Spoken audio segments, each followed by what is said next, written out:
2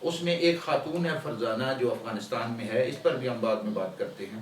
اچھا جی، ایک خوشی کی بات ہے کہ گلگت و بلتستان سے تعلق رکھنے والی ایک اسکول ٹیچر ہے سلمہ بیگم، انہیں گلوبل ٹیچرز پرائز کے لیے منتخب کر لیا گیا۔ اس طرح لاہور میں ڈیفنس میں ہونے والے دھماکہ کے دوران اور ایک دھماکہ ہونے کی غلط خبر شائع ہونے پر پیمرا نے 29 نجی ٹیلی ویژن چینل کو شوکاز نوٹسز جاری کر دیے۔ اچھا جی، ایک اور بڑی عجیب سی خبر ہے۔ فیصل آباد میں ایک بینک ملازم کی کار پر کوئی مٹی لگائی تھی کسی بچی نے، 6 ماہ کی بچی کھیلتے ہوئے، یہ خبر ہے۔ تو ویمن پولیس نے اس بچہ تھا 6 ماہ کا بچہ، اس بچے کو ماں سمیت حوالات میں بند کر دیا۔ یہ خیر میری سمجھ سے باہر ہے، 6 ماہ کا بچہ گاڑی پہ کیسے مٹی لگائے گا، اس خبر تھوڑی سی مشکوک لگتی ہے۔ اسی طرح ایک خبر ہے، بیرون ملک نوکری کا جھانسا دے کر جعلی ایجنٹ نے بیوہ کے بیٹے کو لوٹ لیا۔ اب ہم ٹرن بائی ٹرن اگر ان خبروں پر تبصرہ کریں تو یہ جیسے یہ بڑے المناک سی چیزیں ہیں۔ یہ ہمارے اخبارات میں آیا ہے جی کہ راول پنڈی اور کوئٹہ میں پتنگ بازوں اور منچلوں نے انتظامیہ اور پولیس کی بسنت پر لگائی گئی پابندی، شدید فائرنگ اور بو کاٹا کی آوازوں میں بو کاٹا کر دی۔ پولیس اور انتظامیہ کا بسنت روکنے کے لیے کریک ڈاؤن ناکام ہو گیا۔ حادثات اور گلے پر ڈور پھرنے سے ملک بھر میں 4 افراد جان کی بازی لے گئے اور 38 زخمی ہو گئے۔ اسی طرح اسی سے ریلیونٹ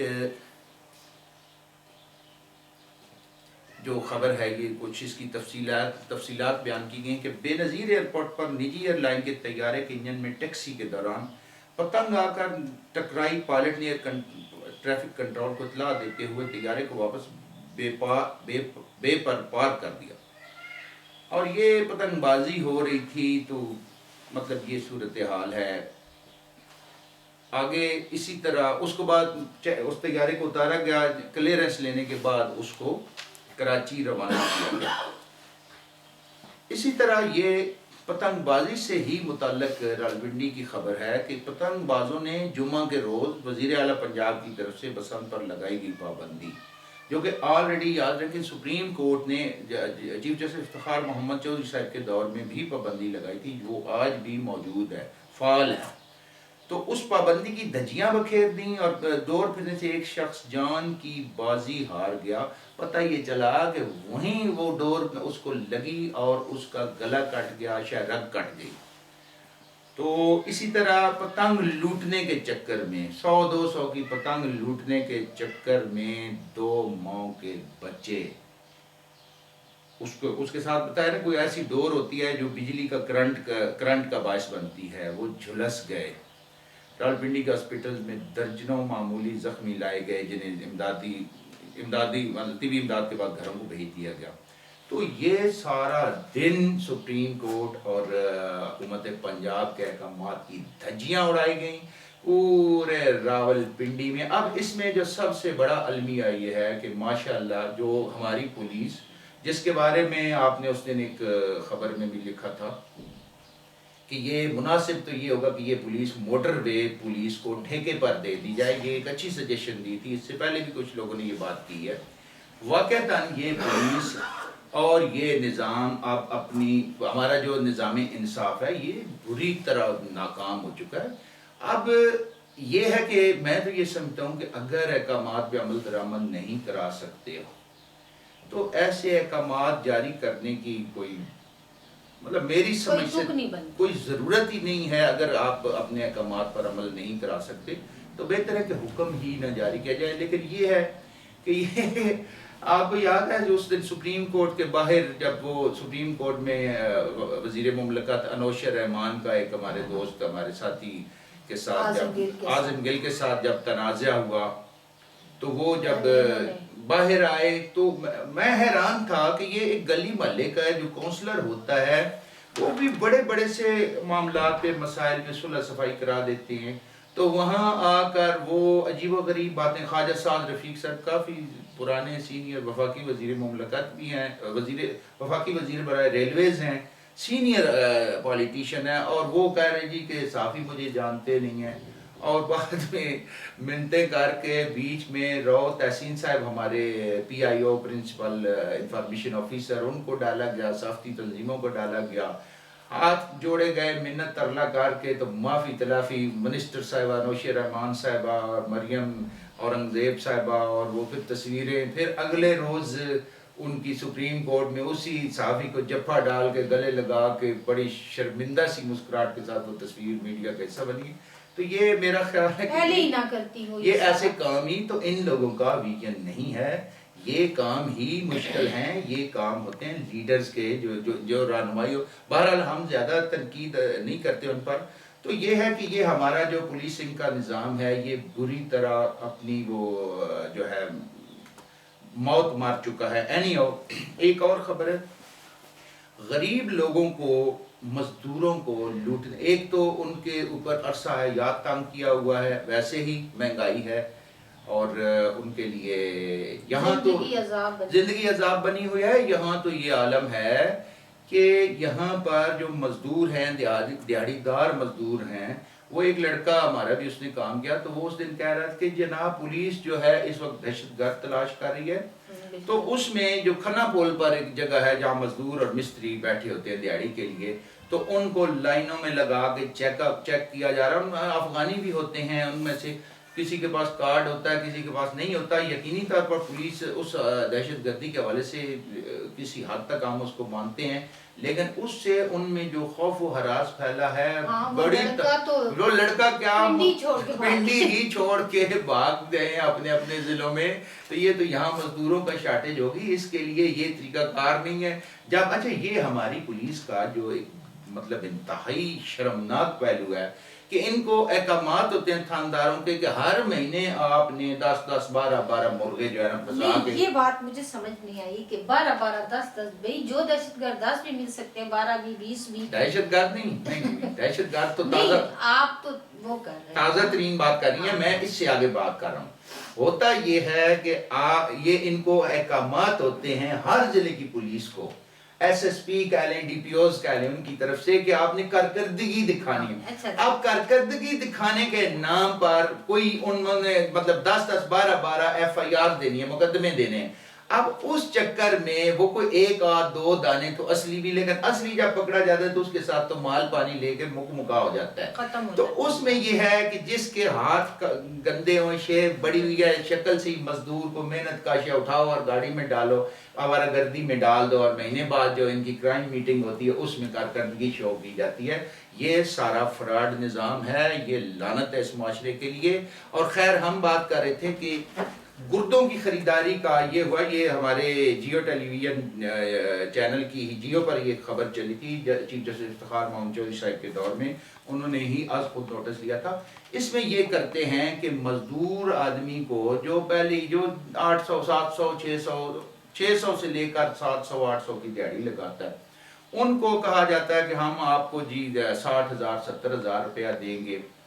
تو ان کے گردے نکال لیے جاتے ہیں، اور اس کے بعد وہ گردہ 5 سے 10 لاکھ روپے میں فروخت ہوتا ہے. اب اس میں کڈنی سینٹر راولپنڈی کا ایک بدنام ادارہ ہے، اس حوالے سے ایف آئی آرز بھی ہوئی ہیں. تو اس میں یہ جو ہے اس کے مالک خلاف اب یہ ایک خبر ہے کہ ایڈیشنل ڈسٹرکٹ اینڈ سیشن جج نے گردوں کی خرید و فروخت کے غیر قانونی خرید و فروخت، قانونی تو یہ ہے کہ صرف رشتہ دار ہی ایک دوسرے کو دے سکتے ہیں، الزام گرفتار کڈنی سینٹر کے مالک ڈاکٹر کرنل ریٹائرڈ کرنل صاحب ماشاءاللہ مختار حامد شاہ کی درخواست ضمانت مسترد کر دی ہے. اس سے پہلے سول جج جو جوڈیشل مجسٹریٹ وقار منصور بریار نے ان کی درخواست کو مسترد کیا تھا. تو یہ مطلب یہ ایک ٹھیک ہے ان کی ضمانت مسترد کی گئی، یہ ایک انتہائی خوفناک کام ہو رہا ہے. اس طرح یہ غریبوں کی اولادوں کے گردے. لیکن میں آپ کو ایک اور بات بتاؤں کہ یہ گردے بیچنا تو ایک اس سے بھی چھوٹی بات ہے. یہاں پر راولپنڈی اسلام آباد میں 150 کے قریب لوگوں پر، جن میں مقامی دلال ہی میں کہوں گا اور ان میں افغان دلال موجود ہیں، 150 کا ایک گینگ ہے جو غریب خاندانوں کی بچیوں کے امیر خاندانوں میں رشتے، یہ ایک بہت بڑا مرض ہے کہ ہر خاندان یہ چاہتا ہے کہ ان کی بچی، ان کی بیٹی، ان کی بچی امیر خاندان میں بیاہ کے جائے. یہ ٹھیک ہے، ایک نیچرل کوشش، خواہش بھی ہوتی ہے، لیکن اس کے نتائج بھی. اب اس چکر میں اس گینگ کے لوگ جو ہیں وہ رشتے کرانے کی آڑ میں کوئی نہ کوئی چکر چلا کے ان بچیوں کو فروخت کر دیتے ہیں. اب یہ ایک سکینڈل جو اس دن ہمارے ڈیلی جنگ میں اور دی نیوز میں آیا ہے، تو اس پر یہ ایک فرزانہ نام کی خاتون ہے راولپنڈی کی رہائشی، اس کے میاں کا نام ہے ارشد صاحب. اس ارشد صاحب نے یہ شکایت کی ہے جا کر ہمارے دی نیوز کے رپورٹر کو، تو وہ انہوں نے یہ سکینڈل شائع کیا. اس میں پھر انصار عباسی محترم جو ہمارے بھائی ہیں، انہوں نے اس کے اوپر ایک کالم لکھا اور اس پر چیف جسٹس میاں ثاقب نثار صاحب نے آج خود نوٹس لیا. اب اس میں یہ ہوا کہ فرزانہ کے میاں نے یہ بتایا ہے ارشد نے کہ اس کی فرزانہ کے بھتیجے کے رشتے کا کوئی بات چلائی ہوئی تھی. یہ مختار نام کا تلگنگ کا رہائشی ہے، یہ پورے اس گینگ کا حصہ ہے. تو انہوں نے آ کر یہ مختار اور اس کی وائف نے کہا جی ہم آپ کو راولپنڈی کے کسی ایریے میں ساتھ لے کر گئے اس فرزانہ کو کہ آپ کے بھتیجے کے لیے لڑکی کا رشتہ دکھاتے ہیں. وہاں لے جا کر انہوں نے اس کو یہ کیا کہ وہاں جا کر انہوں نے اپنا اس گھر میں لے جا کر بتایا کہ وہ تو ثوابی کے پٹھان ہیں، ثوابی چلے گئے، تو آپ ہمارے ساتھ ثوابی چلیں. تو اس نے کہا جی میں اپنے میاں کی اجازت کے بغیر کیسے جاؤں؟ تو انہوں نے کہا کوئی بات نہیں، 2 گھنٹے کا سفر ہے، ہم واپس آ جائیں گے. وہ ثوابی لے گئے. اب وہ میاں جو ارشد بتاتا ہے آگے کیا ہوا. آگے یہ ہوا کہ وہ کوئی مہینہ 1.5 مہینہ، یہ 3 دسمبر 2016 کو یہ اغوا ہوئی ہے خاتون. تو کوئی 1.5 مہینہ وہ پولیس کے پیچھے دوڑ کے رو کے تھانہ ایئرپورٹ میں FIR ہوئی ہے. تو اب وہ کہتا ہے جی کہ مجھے اس دوران کوئی اقبال نام کا تفتیشی سب انسپیکٹر ہے، تو وہ بس جو مال پانی لیے بغیر تو پولیس 1 انچ آگے نہیں چلتی. تو وہ ٹال مٹول کرتا رہا. تو اس پہ یہ ہوا کہ اس کے میاں نے یہ بتایا ہمارے دوستوں کو، ہمارے رپورٹر کو، دی نیوز کے رپورٹر کو، کہ جناب مجھے ایک کال آئی ہے، ٹیلی فون کال آئی ہے افغانستان سے، جس میں ایک بندے نے بتایا کہ میں نے تمہاری بیوی خریدی ہے 1.5 لاکھ روپے میں، تو اگر تم 3 لاکھ روپے مجھے دے دو تو واپس کر دوں گا، ورنہ پھر میں اس کو کہیں آگے بھیج دوں گا. تو میں نے پوچھا کہ کہاں ہے، میری بات کرو. تو میں نے بات کی تو میری بیوی نے، فرزانہ نے بتایا کہ مختار اور اس کی بیوی مجھے ثوابی لے کر گئے اور وہاں کوئی چیز کھلائی تھی، اس کے بعد مجھے کوئی پتہ نہیں میرے ساتھ کیا ہوا. آنکھ کھلی تو میں مطلب ہوش آیا تو افغانستان میں تھی. تو وہاں افغانستان میں جا کر اس کا نکاح ایک بابے کے ساتھ، بڈھے کے ساتھ کرایا. اس کو یہ 40 سال کی عمر کی عورت ہے، خوش شکل ہوگی یقینی طور پر، جس کو اغوا کیا گیا کوئی وجہ تو ہوگی. تو وہاں لے جا کر اس بابے کے پاس، جب اس کے پاس گئی تو اس نے بابے کو بتایا کہ میں میرڈ ہوں، میرے ساتھ آپ کا جو نکاح پڑھایا گیا یہ جعلی ہے، یہ فراڈ ہے، تو آپ، میں 4 بچوں کی ماں ہوں. تو اس پہ پھر اس بابے نے اس کو واپس کر دیا، اس سے پیسے لے لیے. بابا جی نے بڑا احسان کیا بار. تو اب اس کا خاوند کہتا ہے کہ میرے پاس 3 لاکھ روپے نہیں ان کو دینے کے لیے، جبکہ وہ جا کے پولیس کو جب بتایا ہے تو انہوں نے بڑا ٹال مٹول کر دیا. یہ جب خبر چھپی تو اس وقت تک CPO یہاں بیٹھا ہوا ہے، RPO بیٹھا ہوا ہے، IG ہے، سارے بیٹھے ہوئے ہیں. تو یہ چونکہ ان کا کچھ اور خدمات ہیں ماشاءاللہ، وزیر اعلیٰ اس کے چکر لگانا یا یہاں وزیر داخلہ کے گھر کے چکر لگانا، کافی پولیس افسران کی ذمہ داریاں ہیں ماشاءاللہ، تو وہ بہت اہم ذمہ داریاں نبھا رہے ہوتے ہیں. تو اس پر کوئی ایکشن نہیں لیا. تو جب یہ برادر انصار عباسی صاحب کا جب کالم چھپا تو فاضل چیف جسٹس صاحب نے جب آج خود نوٹس لیا تو پتہ چلا اگلے روز جناب RPO صاحب نے اس تفتیشی کو معطل کر دیا، تفتیش کہیں اور منتقل کر دی ہے. اور یہ موقف یہ لیا جا رہا ہے کہ جناب چونکہ وہ لڑکی افغانستان پہنچ گئی ہے تو اس لیے ہمارا اس سے کیا ہمارے دائرہ کار سے میرا خیال ہے اگر تلا گنگ کا رہائشی اٹھا کر ایک لڑکی کو لے گیا ہے تو اس کا کوئی گھر بات تلا گنگ کوئی دور نہیں ہے، تلا گنگ پنڈی ڈویژن کا ایسا، لیکن وہی بات ہے ان کا رویہ انتہائی شرمناک ہے، اس کی جتنی وہ مذمت کی جائے وہ کم ہے، تو بس یہ اس ملک کو اسی طرح چلایا جا رہا ہے۔ تو یہ مطلب افسوسناک خبر تھی۔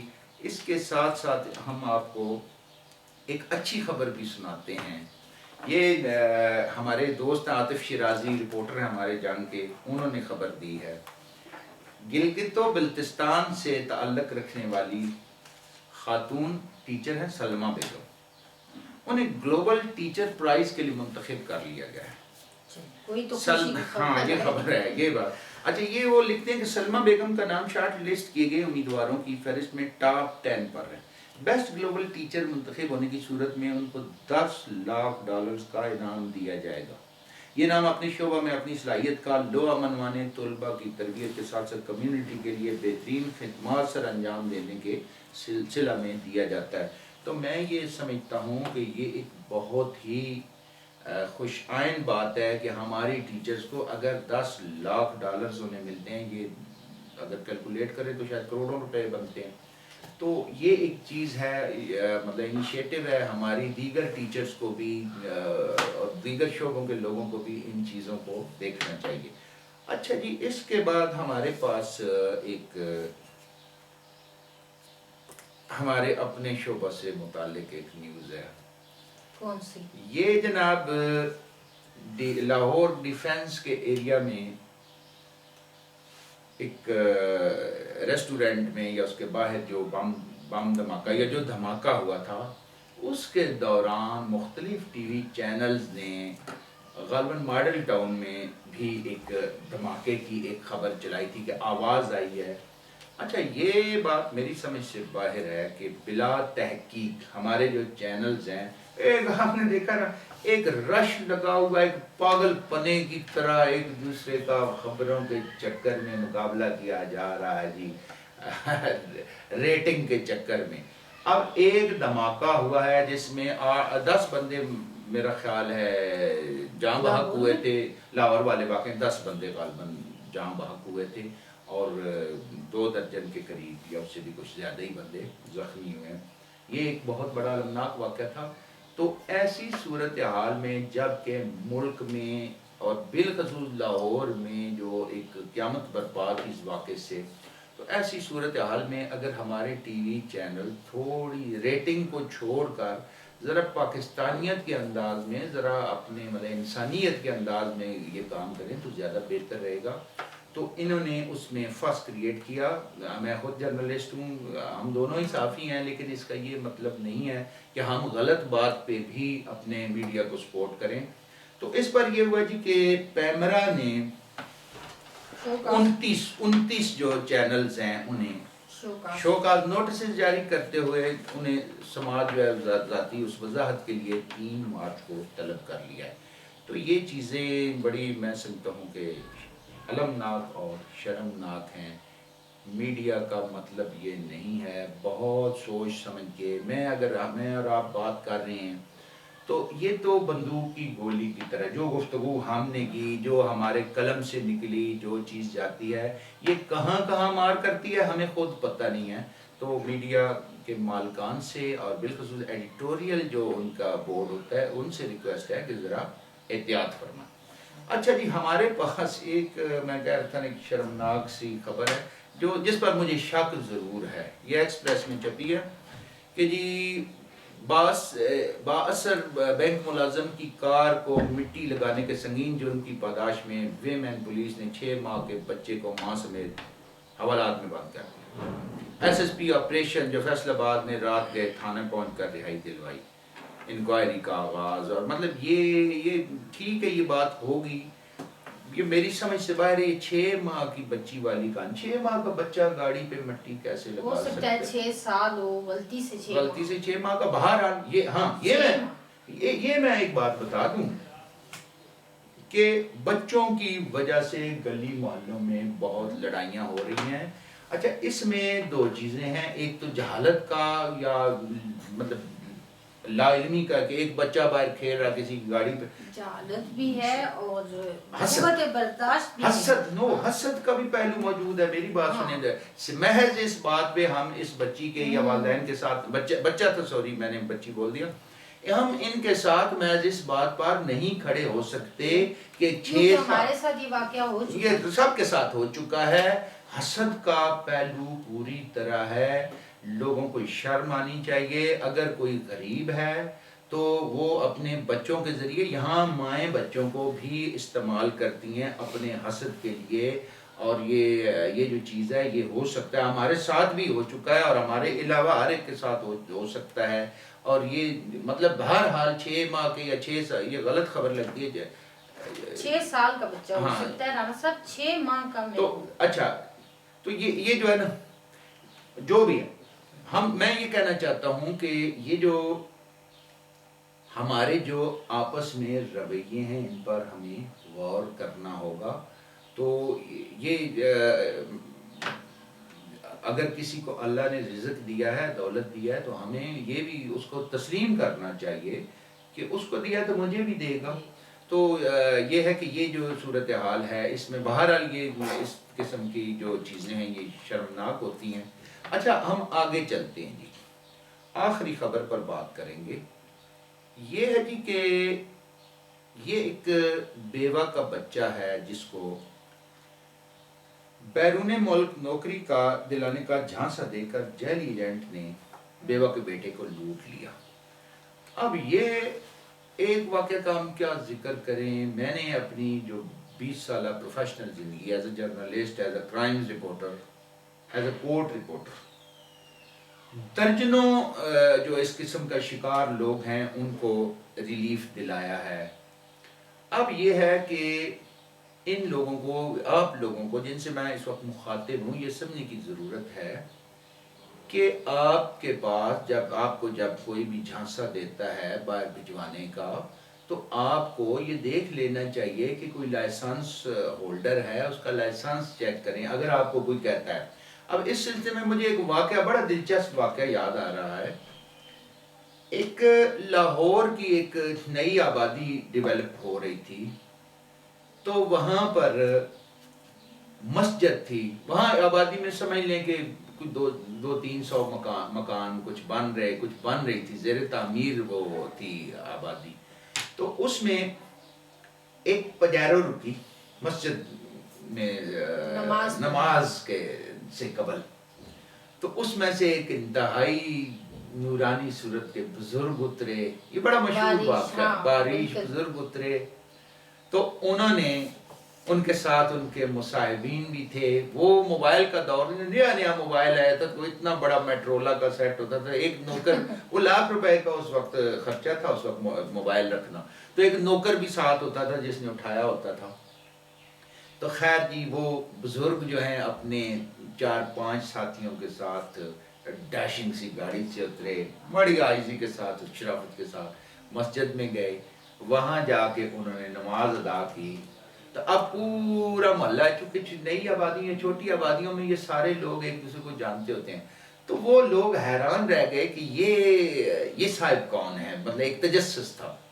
تو انہوں نے خود ہی، بزرگوں نے ہاتھ بڑھایا، 1-2 بندوں سے اسلام دعا کی، مصافحہ کیا، تو بڑی عاجزی سے کہتے ہیں کہ اس مسجد کا منتظم کون ہے؟ تو انہوں نے بتایا کہ جی فلاں صاحب منتظم ہے۔ تو منتظم صاحب کو بلوایا گیا، تعارف ہوا، انہوں نے کہا جی کہ میں پاکستانی ہوں اور ساری زندگی میں نے گلف میں گزاری ہے، تو مجھے وطن کی مٹی کھینچ لائی ہے، میں چاہتا ہوں کہ میں اپنے ملک کے لیے، اپنی قوم کے لیے کچھ کروں۔ تو انہوں نے یہ کام کیا کہ انہوں نے جاتے جاتے 10 یا 20 ہزار روپے نقد مسجد کی اس مینجمنٹ کمیٹی کے حوالے کر دیا۔ تو اس سے وہ جو ہیں بڑے خوش ہوئے۔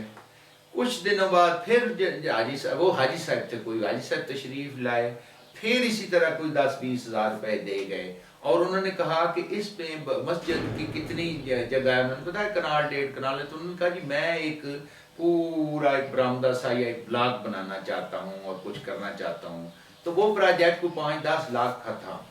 تو انہوں نے کہا، لوگوں نے سوچا کہ یہ تو بہت ہی امیر آدمی ہے، تو بڑے خوش ہوئے۔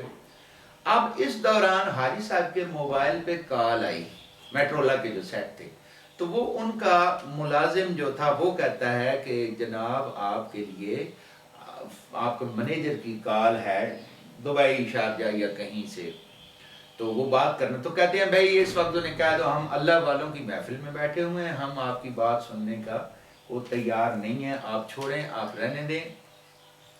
تو اس نے دوبارہ آ کر اس نے بتایا کہ جناب پھر کال آ رہی ہے، تو وہ کوئی ایمرجنسی کال ہے، تو انہوں نے اب مسجد میں جو وہاں 50-60 نمازی تھے ان کے سامنے فون اٹینڈ کیا۔ اچھا، یہ فون اٹینڈ کرنے والا فراڈ بڑے بڑے لوگ کرتے ہیں، اس کی میرے سامنے درجنوں مثالیں ہیں جس سے وہ جعلی امپریشن ڈال رہے ہوتے ہیں۔ حاجی صاحب نے فون پہ بات کی تو اس کو کہا بھائی مجھے کیوں تنگ کرتے ہو، ہم فقیر لوگ ہیں، اللہ والے ہیں، آپ ہمیں تنگ نہ کریں۔ تو وہ کوئی بات ہوئی تو اس کا جو امپریشن وہاں یہ دیا گیا کہ حاجی صاحب لوگوں کو وہاں بیرون ملک نوکریاں دلاتے ہیں اور وہاں پر فی الفور 200 ورکرز کی ضرورت ہے۔ اب وہاں وہ غریب لوگ ہوتے ہیں، میڈیا کر جو نئی آبادیاں ہوتی ہیں، چھوٹے چھوٹے 3-3 4-4 5-5 مرلہ کے مکانات والے، تو وہ بڑے متاثر ہوئے۔ تو انہوں نے حاجی صاحب نے کہا کہ میرے پاس اس وقت ورکرز نہیں ہیں، میں خود ادھر اپنا گھر ڈھونڈ رہا ہوں، اس ایک خاص بڑی اچھی اللہ والوں کی بستی ہے، یہاں نیک لوگ رہتے ہیں، میں یہاں مکان بنانا چاہتا ہوں، میں خود کوئی 3-4 کنال جگہ ڈھونڈ رہا ہوں۔ تو میرا یہ اب اپنے مینیجر سے میٹرولا موبائل پہ گفتگو ہو رہی ہے، تو میں جو ہے جگہ تلاش کر رہا ہوں، ابھی تو میں خود کرائے پہ رہ رہا ہوں، تو دیکھتے ہیں کہ آپ کے لیے کیا کیا جائے۔ تو حاجی صاحب کی کال بند ہوئی تو انہوں نے کہا جناب کیا بات کرتے ہیں صاحب، کتنے بندے چاہیے؟ اب وہاں جو نمازی صاحبان ہیں، کسی نے کہا جی میرا بیٹا بڑا بہترین الیکٹریشین ہے، کسی نے کہا جی میرا بیٹا جو ہے وہ ترخان ہے، کسی نے کچھ کہا، کسی نے کچھ کہا۔ تو حاجی صاحب نے کہا چلیں میں دیکھتا ہوں، میرا آپ سے کوئی کاروباری لنک تو نہیں ہے، یہ تو اللہ والوں کا نیک لوگوں کا لنک ہے۔ تو خیر جی وہ حاجی صاحب نے وہاں سے ایک بچے کو کوئی معمولی سے پیسے لے کر وہاں بھیج دیا، اور وہاں حاجی صاحب کے کارندوں نے اس کو باقاعدہ کاروبار پہ بھی لگا دی۔ اس کے بعد اس محلے کے لوگ اس طرح حاجی صاحب کے گرد جیسے وہ کیا کہیں بیڑوں مکھیوں کی طرح حاجی صاحب کے گرد ہو گئے۔ حاجی صاحب نے ان سب سے 200 بچے کا 200 بے روزگاروں کا مطلب لاکھوں روپے، یہ 20-25 سال پہلے کی بات ہے، اس وقت لاکھ روپے بہت بڑی اماؤنٹ ہوتی تھی، لاکھوں روپے لیے۔ ساتھ وہاں کسی پراپرٹی ڈیلر نے کہا کہ جناب آپ کو رہائش کے لیے اگر مکان چاہیے تو ہم آپ کو رہائش کے لیے مکان بھی دیتے ہیں۔ وہ بغیر ایڈوانس کرائے کے مکان بھی انہیں مل گیا۔ پھر کوئی فرنیچر والے سے وہاں بغیر کسی کچھ دے کے اور کوئی جناب فرنیچر لے لیا گیا، کوئی سنارے سے زیورات لے لیے گئے، وہ گھر بھر گیا حاجی صاحب اور ان کی فیملی جناب وہاں کے ایک۔ اس کے بعد کیا ہوا؟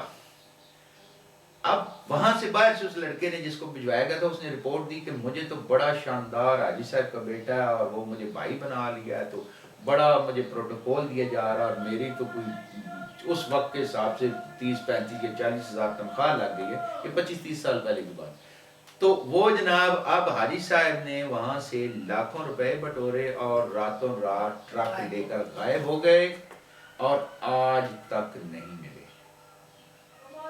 ناظرین کرام، ہم آپ کو یہ کہنا چاہتے ہیں اگرچہ پاکستان میں غربت ہے، بے روزگاری ہے، پریشانیاں ہیں، دہشت گردی ہے، بہرحال اپنا وطن اپنا ہی وطن ہوتا ہے۔ یہاں مسائل تو ہمارے جس سطح کی ہم لیڈرشپ چنتے ہیں وہ ہمارے راستوں میں مزید کانٹے بچھاتے ہیں۔ بہرحال ایک وقت آئے گا، امید کی جا سکتی ہے کہ ہم لوگوں میں وہ اس لیول کا عوامی شعور جو ہے وہ بیدار ہوگا اور ہماری ایسی قیادتیں آئیں گی جو واقعتاً پاکستان کی عوام کی قیادتیں ہوں گی۔ تو میں یہ سمجھتا ہوں کہ پاکستان کے اندر بھی روزگار کے مواقع ہیں، ان مواقع کو آپ اویل کریں، اور اگر کوئی گریجویٹ ہے یا ماسٹر ڈگری ہولڈر ہے تو وہ دکانداری بھی کر رہا ہے، تو کوئی میں سمجھتا ہوں چوری کرنے سے محنت میں کوئی عیب نہیں ہے۔ اپنے ذرا تصورات درست کر لیں تو بیگم صاحبہ مزید کیا حکم ہے؟ مزید یہ حکم ہے کہ ناظرین یہ پروگرام میاں بیوی خلوتی ہمارا پہلی کوشش تھی، پہلی کاوش تھی، آپ کی رائے ہمیں مزید پروگرام کرنے کے لیے، آپ کی رائے کے بعد ہی ہم مزید پروگرام کر سکیں گے۔ اپنی رائے ضرور دیجیے گا آپ کو یہ پروگرام کیسا لگا۔ Music Studio